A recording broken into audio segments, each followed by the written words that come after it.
Welcome to Charlie in the Kitchen.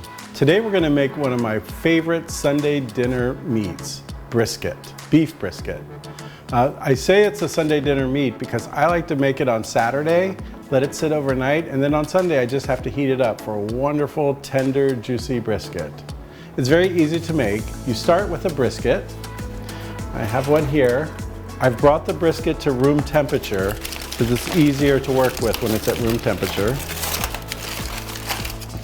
I find that the beef brisket tastes better when you let it sit overnight. The flavors all seem to, after it's cooked, the flavors all seem to come together. And I'm going to put it onto a cutting board. I'm going to get this out of the way and rinse my hands. I'll be right back. So I've got it on the cutting board, ready to prep. The items I'm going to use today are very simple, but they make a delicious brisket. So I'm going to use some salt, some garlic powder, some pepper, some olive oil, some browning sauce, some chicken stock, that's kind of my secret ingredient, an onion, I've got a couple of sprigs of rosemary here, and a little bit of liquid smoke. So let's get started. I'm going to use one of my favorite Dutch ovens as I cook this brisket today, so let me grab it. So this Dutch oven has been around for a long time. You see it's got love all over it. It's probably a good maybe 15, almost 20 years old, but it's my favorite oven. It's actually, by the maker, it's called a risotto pan, but because it's wide and it would be good for making a risotto, but it's my favorite for baking something like this. I'm gonna start with my browning sauce, and this is where it can get messy, so be careful. I'm just gonna pour a little on, just kind of use a brush and rub it around. I'm trying not to touch. I have a habit of touching and then I get browning sauce all over me. So just a little bit of browning sauce. It's just going to add a little flavor and it's going to give it nice color. But I see little splashes. Some salt. Just a good dose of salt. Some garlic powder. Nice layer of garlic powder. Some pepper. And that's it. I'm going to heat the pan to medium-high, and I'm going to add some olive oil to coat the bottom. Good amount of olive oil. Let that heat for just a minute. As it gets hot, I didn't say, but this is actually fat side up, so I'm going to turn it over now, so the fat side's actually down. I'm going to let it heat. Continue to heat. While it does that, I'm going to go ahead and prep this side of it. So I'm going to add more of the browning sauce. Don't worry about this piece that's sticking up. As it cooks, it'll shrink actually. I'm starting to hear a sizzle. And then, again, another generous layer of salt. Lots of garlic powder. And a good dose of pepper. All right, so now we just wait just a minute till we really hear that sizzle. Okay, so it's sizzling, you can hear it. I'm gonna wait just another minute, let it get kind of a nice sear on the bottom. Then I'm gonna turn it over. I've already prepped the top, and I'm gonna go on to my next step, which is adding the onion. While I wait, I'm gonna go ahead and prep the onion. This is the root end of the onion, so I'm gonna cut off the top on the other side and then peel it back because I'm going to use the grater and grate the onion on top. So let me cut that. Just do a quick peel.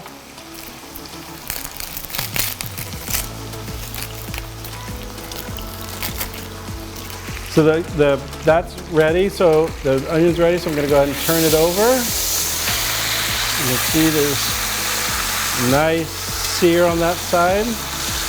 So while the second side sears, I'm going to grate the onion. I'm going to take my grater, I'm just going to put it right on and grate it in while it's searing. This onion gives a lot of flavor to the brisket when it's cooking.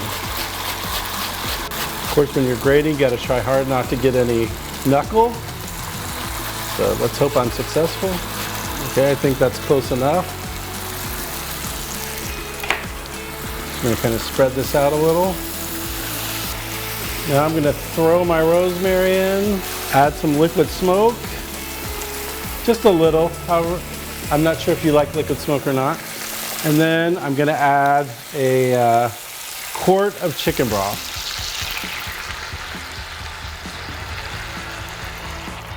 Put a little on the onion. You don't want to pour it too hard and have the onion fall off because you want the onion there. So the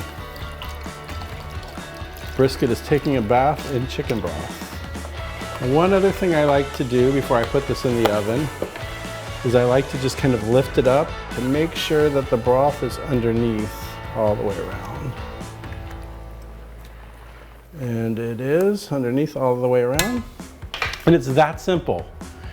This happens to be a 6-pound brisket, so I'm gonna put it in the oven. They say 20 minutes a pound, so at 20 minutes a pound, that would be 2 hours.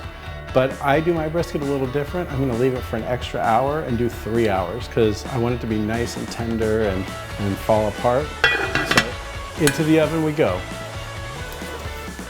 All right, so I'm gonna set the timer for 3 hours, and in 3 hours we'll check and see what it looks like.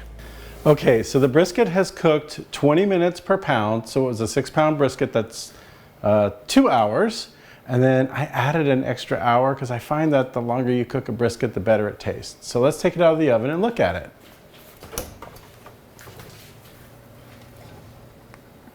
All right, it is steaming hot right now. So let's see what we have. There we go. Remember those onions we grated on top? They're still there. We've got our rosemary. It shrunk down quite a bit. If you remember, it stuck out a little on the pot, and now it has shrunk down.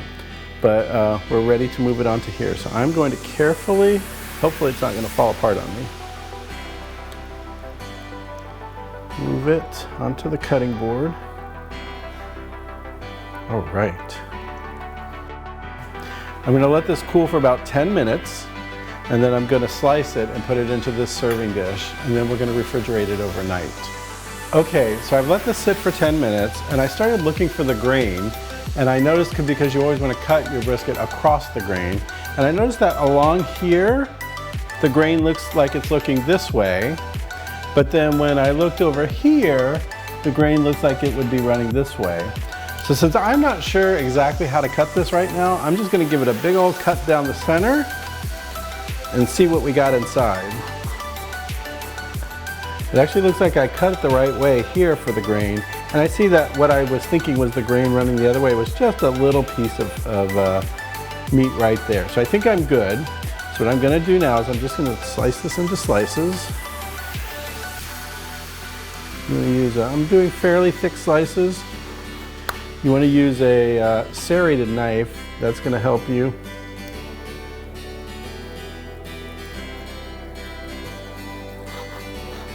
Now I didn't slice any of the fat off, and that's by design, because there's some people that like the fat and some people like their meat a little more lean, but the fat put a lot of flavor into this brisket. So you'll really want to leave the fat and then let your guests remove the fat if they want to remove their own fat. Now these little parts, they're for tasting, because you have to make sure it tastes good, and it does. The last step is, I have a gravy separator. If you don't have one of these, it's okay. Because we're gonna sit this overnight in the refrigerator and serve it tomorrow, you could actually in the morning or before you serve it, when you bring it out, you could bring it to room temperature, heat it at 350 for about 30 minutes, and it'll taste just as good or even better when it sits overnight.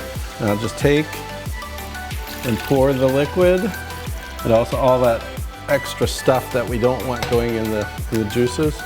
And if you just see right away, it starts to separate. Unstop it. I'm going to pour this juice over.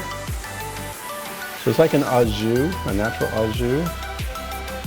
Now, you could serve this right now as a perfectly wonderful brisket, or you could do like I'm going to do, and I'm going to cover it, put it in the refrigerator overnight, and serve it tomorrow.